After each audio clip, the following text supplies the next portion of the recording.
Pinakita ko na sa previous video kung paano magkakaroon na Atome app kung hindi mo makita sa Google Play Store yung app na to. Dito naman is punta tayo sa bill date and due date ng paggamit ng Atome card.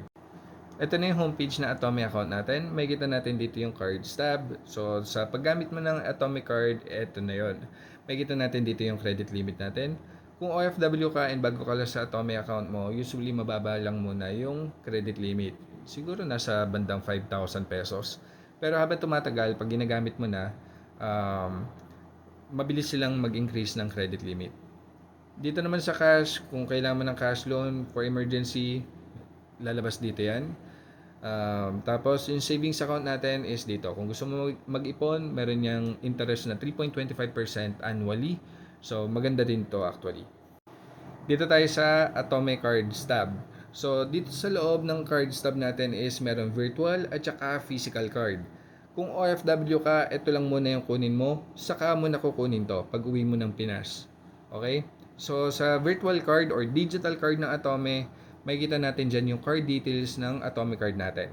Mastercard nga pala to, medyo mas mababa yung palitan niya kumpara sa Visa, pero same lang din naman ng purpose. Okay, so ito ngayon yung card details ng virtual card natin or yung digital card na Atome. So andyan yung full name mo, tapos yung card number, expiration date, at saka CVV. Kung gusto mo lang makita yan, itap mo lang to para lumabas na yung, ma-expose na yung card details mo.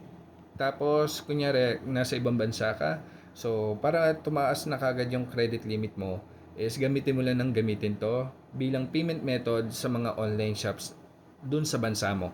Kahit saan bansa pa yan, may mga online shop dyan na available na pwedeng i-enter yung card details. Ito yung card details na ipapasok natin doon para mabayaran na yung mga bibili natin doon. Tapos kahit na nasa ibang bansa ka, pwede ka pa rin mag-online shop dito sa Pinas. Kunyari yung Shopee, Lazada, TikTok, kahit yung Google Play Store, kung gusto mo bumili ng mga in-game items, so pwede natin ipasok yung card details ng Atome para pambayad doon. Kung mapapansin mo dito sa virtual card ko is nakalock. Actually, pati yung physical. Kasi lagi kong rule, pag hindi mo ginagamit yung card, dapat nakalock yung card. So, dito yung lock button.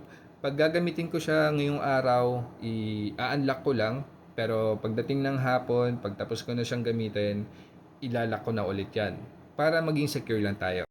Ang maganda kasi dito, pag nakalock yung card natin, once na ma-hack yung card details natin, especially pag gumagamit tayo ng physical card sa pagbayad sa mga tindahan or merchants, is baka mapicturean yung card and manakaw yung card details.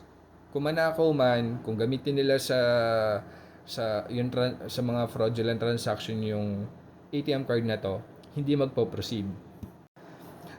Katulad na na-explain ko dun sa previous video, ang maganda kasi sa Atome, pag nagbabayad tayo sa tindahan, pera ng Atome muna ang magagamit. Similar sa paggamit ng credit card.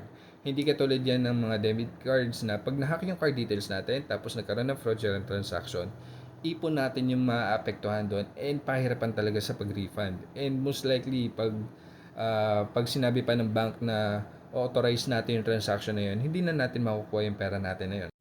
Pero dito sa Atome, since pera nga ng Atome muna yung magagamit, kung magkaroon man tayo ng fraudulent transaction, i-report lang natin kaagad and ma-refund. Tapos yung savings natin or ipon natin doon sa savings account is hindi nagagalaw. Secured yun. Kung OFW ka, huwag kang kukuha ng physical card hanggat wala ka sa Pinas. Siguro mga 5 days yan darating. So pag hawak mo na, dali mo na yan ulit pabalik abroad. Isang importanteng part nga pala ng Atomic Card natin is itong Auto 6 months plan. I-activate lang natin to. Make sure na naka-activate to para in case na kunwari madali ka ng bayad, makakalimutan mo i-check yung Atome app mo. Ayan, gagawin niya muna installment para hindi ka mahirapang bayaran. Lalo na kunyari madali yung sahod mo habang nasa abroad. Ang pinakaiwasan kasi natin sa paggamit ng Atome account natin is madali yung bayad.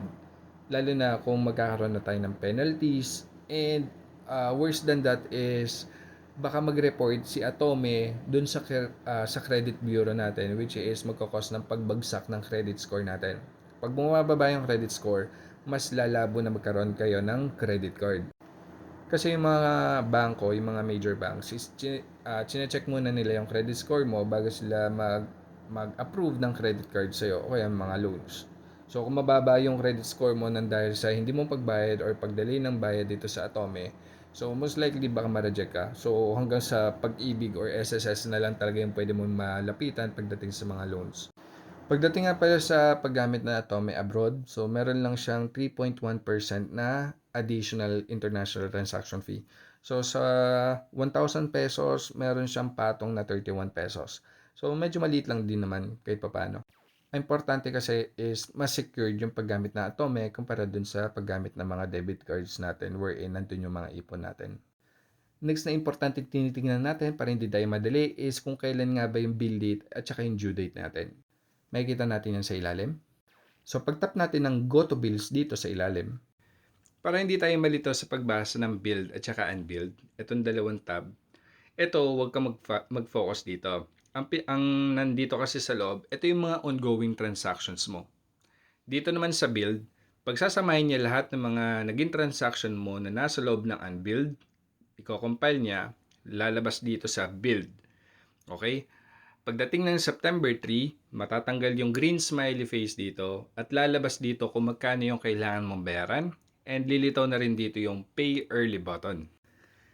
Kaya mas maganda maging practice mo dito is buksan mo na lang yung Atome app mo tuwing 3rd of the month and yun yung araw na kailangan mo na magbayad. Dito kasi sa due date, yan. Kasi mula dun sa bill date natin, may 10 araw tayo na allowance para mabayaran yung bill natin dito na lumilitaw na amount.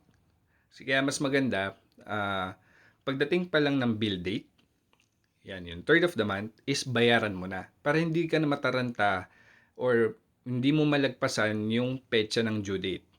Ano ba yung mangyayari pag lumagpas ka ng due date? Diyan napapasok yung auto-installment at saka magkakaroon ka ng penalty. Ang pinakaiiwasan kasi natin dito is kumita yung Atome. So, iwasan lang natin masingil ng mga penalties, interest, para hindi masayang yung pinagpapagura natin sa trabaho. Kasi yung mga penalties na yan, mga interest, yan kasi yung nagpapalit ng sinasahod natin. Yun yung tatandaan nyo. Para mas mapadali din yung pagbasa natin ng billing statement is kung ano nga ba yung mga nangyari ng mga nakaraang buwan. So, yung bill date ko is 3rd of the month. So, every 3rd of the month, ito, pinagsasama niya yung, kunyari ito, June 3 lumabas yung billing statement. So, ang pinagsama niya is mula nung May 3 hanggang June 2. Okay? Pagdating ng June 3, lumabas lahat ng mga transaction na ginawa ko sa loob ng mga araw na to. Pagdating naman ng July 3, okay?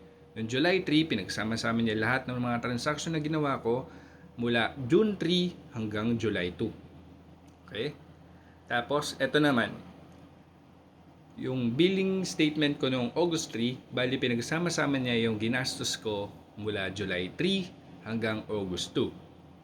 Tapos, ito naman, sa upcoming, sabi niya dito, next bill date, September 3, bali ang magiging laman ng mga transactions niyan ay mula August 3 hanggang September 2.